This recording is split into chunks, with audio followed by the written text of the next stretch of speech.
اگه توی سوشال مدیا فعالیت داری و تولید محتوا میکنی و در شبکات اجتماعی فعالیت داری، حتما اینجایی که امروز بهتون معرفی میکنم نرو.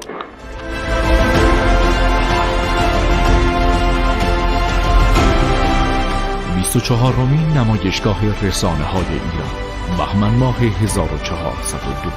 به نام خداوند بخشنده و مهربان. بینندگان کانال کوچک من سلام، من سیامک هستم. امروز هم در خدمت شما هستم با یه برنامه جدید. امروز میخوام به یه گرد همایی بزرگی که بزرگ که نمیشه گفت ولی در سطح خودش بزرگ هست در داخل ایران به نظر شما جلب کنم و صحبت‌هایی در این زمینه داشته باشیم با هم در مورد نمایشگاه رسانه‌های ایران.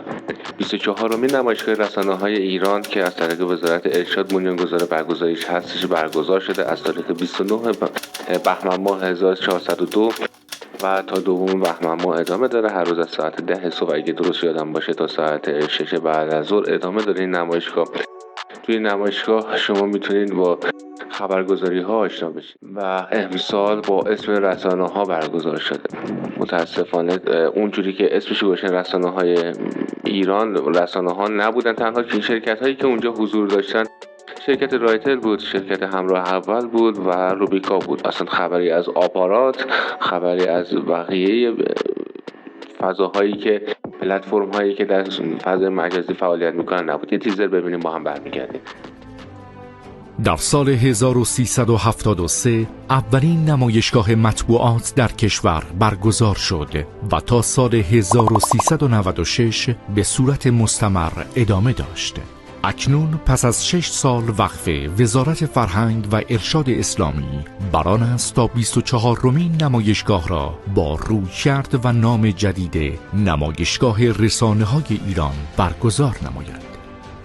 رسانه‌های برخط، مطبوعات و خبرگزاری‌ها، شرکت‌های نوآور و دانش بنیان رسانه‌ای، سامانه‌ها و سکوهای خبری، کانال‌ها و شبکه‌های اجتماعی، انسان رسانه، رسانه‌های بین‌المللی و کودک رسانه از اهم موضوعات این نمایشگاه است.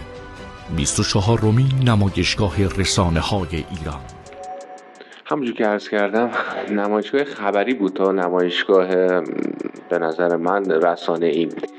رسانه‌های خبری، رسانه‌های مثل خبر فوری، مثل آخرین خبر، ایرنا و همه خبرگزاری اونجا بودن. پس اگه خبرنگار نیستی حتما اینجا نرو. چیزی که خیلی جالب بود توی این نمایشگاه تمام کسایی که اونجا حضور داشتن، یعنی 70% آدمایی که اونجا داشتن دوربین دستشون بود و اون 10% دیگه‌شون کسایی بودن که توی خورده نشسته بودن، سرشون توی کامپیوتر و داشتن تولید محتوا و خبر می‌کردن، یعنی خبرها رو به روز انتقال میداد. و به غیر از اون 10% دیگه هم مقامات مسئولانی بودن که این نمایشگاه اومدن و خیلی جالب بود که نمایندگان مجلسی بودن که اومده بودن، حتی اونجا داشتن از اون تریبون برای تبلیغات خودشون اومدن واسه اینی که در مورد سوشال مدیا اطلاع به دست بیارن، در مورد رسانه‌ها و شرکت‌هایی که میتونن خدمات ارائه کنن توی رسانه‌ها اطلاع به دست بیارن، ولی متاسفانه کسی رو اونجا ندیدم.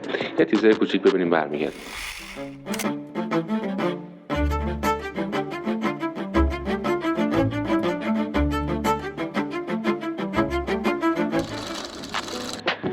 خب همونجور که دیدین این نمایشگاه بود. مصلی یک سالن فقط در اختیارشون بود. من انتظار داشتم خیلی بهتر از این برگزار بشه ولی متاسفانه فقط رسانه نبود، بیشتر بحث مطبوعات بود.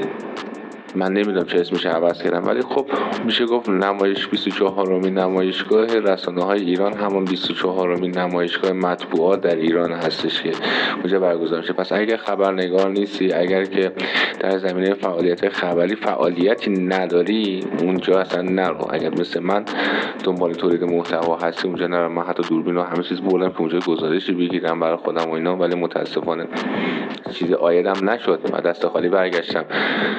پس نمایشگاه رسانه‌های ملی رو پرونده‌شو می‌بندیم و با شما خداحافظی می‌کنم تا دیدار بعدی. خدا نگهدارتون.